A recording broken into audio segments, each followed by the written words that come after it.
Hello everybody, this is TankRunner. We've got some Walking Dead stuff to talk about, so let's get started.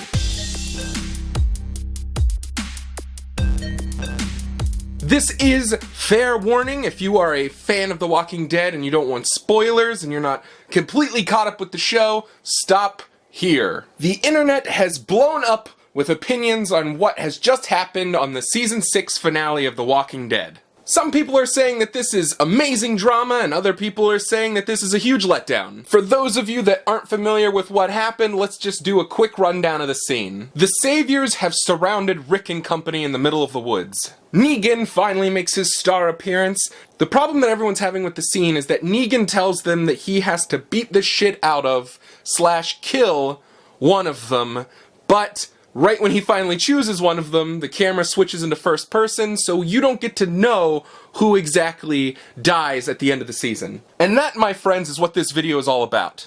Today, we are going to find out who exactly is most likely to be the victim of Negan. Let's start with the lineup of all the characters that are currently in the danger zone. Glenn, Rosita, Daryl, Michonne, Abraham, Maggie, Rick, Sasha, Aaron, and Eugene.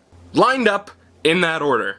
Now, I have a few theories here, and I've conducted a few small tests, and I've come up with a few different results, so let's go through those first. First of all, if we go to the frame of Negan raising up the bat about to hit whoever he hits, there is a very prominent tree in the background. If you watch him walking around in front of the RV, we get an understanding of where that tree might be. Now, depending on whether The Walking Dead gives a shit about continuity, which sometimes it does and sometimes it doesn't, but let's say for this argument that they do, the tree is just slightly left of where Rick is kneeling. So anyone that is just right of Rick has a higher chance of being dealt the death blow from Lucille. That's the bat. So who does that give us exactly? Rosita, Glenn, Daryl, Michonne, Abraham, Maggie, and Rick. When he is about to attack the victim, Negan says, "Anybody moves, anybody says anything, cut the boy's other eye out and feed it to his father, and then we'll start."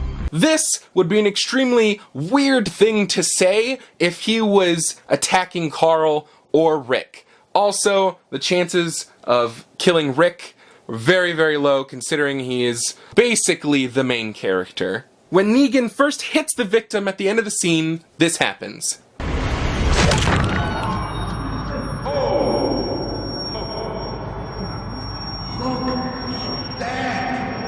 Taking it like a champ. Now, let's talk about the fact that a few of our survivors in this line could not take that hit. Maggie, absolutely not. There's no way, in the position that she was in and how badly she was sick, there's no way that a perfectly healthy, well-fed, large man like Negan could not bring Maggie to the ground instantly with a baseball bat wrapped in barbed wire. Let's talk about Abraham for a second. If you're familiar with Negan at all from the comic books, he finds people that are useful and he keeps them around. Abraham would be perfect for this group. He's strong, he's useful, he knows how to use a gun, but also at the same time, it kind of counterbalances itself out. He stood up and accepted that he was going to take this beating for his group. That can be a point for or against, depending on how closely this Negan is to the Negan of the comic books. Also, let's talk about a few scenes earlier. Abraham was having a conversation with Sasha in the RV, and Abraham blatantly comes out and says, "Hey, if we want to have a kid, I'm down. I could totally do that." And it's like super, like, they've got all the oranges in, it's really happy, and the sunset's in the background. And there's one thing about The Walking Dead that a lot of fans, I hope, have picked up on.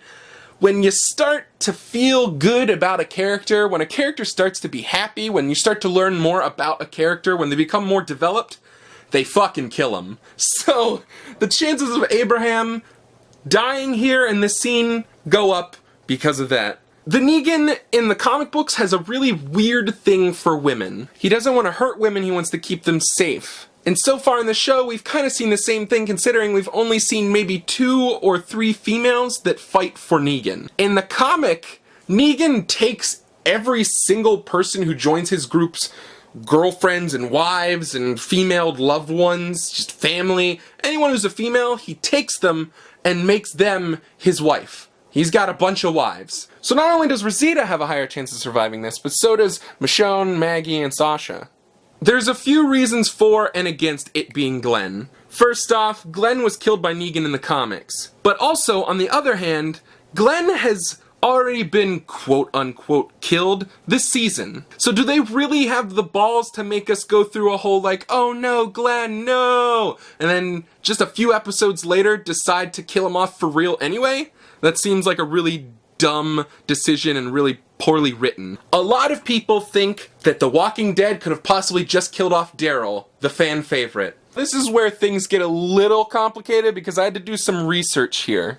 The gun that Dwight shoots Daryl with is called a SIG P226. Now, that is a pretty standard pistol, shoots a 9mm bullet, but here's the thing, despite the fact that the bullets don't really do much damage to a target, this was point-blank range. Now, for those of you that don't know, the artery in your shoulder connects and feeds the main artery in your arm. And the nerves that let you control your arm are also in your shoulder. Not only would being shot in the shoulder cause severe, agonizing pain, but also there's a chance of a severe drop in motor function and a possibility of losing the arm altogether. Do you think that this is the type of person who's capable of then being dragged out of a van, thrown onto his knees, and taking 3 to 4 to possibly 5 hits in the head with a baseball bat? I don't think so. So at this point, we don't really have much else that we can contemplate about what their decision's going to be on which of these characters they're going to kill. Those are my guesses. What do you guys think? Let me know in the comments below. A very relevant person on the internet has said that you guys black out when YouTubers ask you to subscribe to them, so I'm not going to ask you to do that. I am, however, going to ask you to scroll down, click on the red button that lets you follow people on YouTube so you know when their videos come out. Do that for me, because we could really use your help. And we make some funny videos and some informative videos and the TV and the video games and the news and all that shit on this channel, so check us out. This has been TankRunner, and we'll see you on the next one.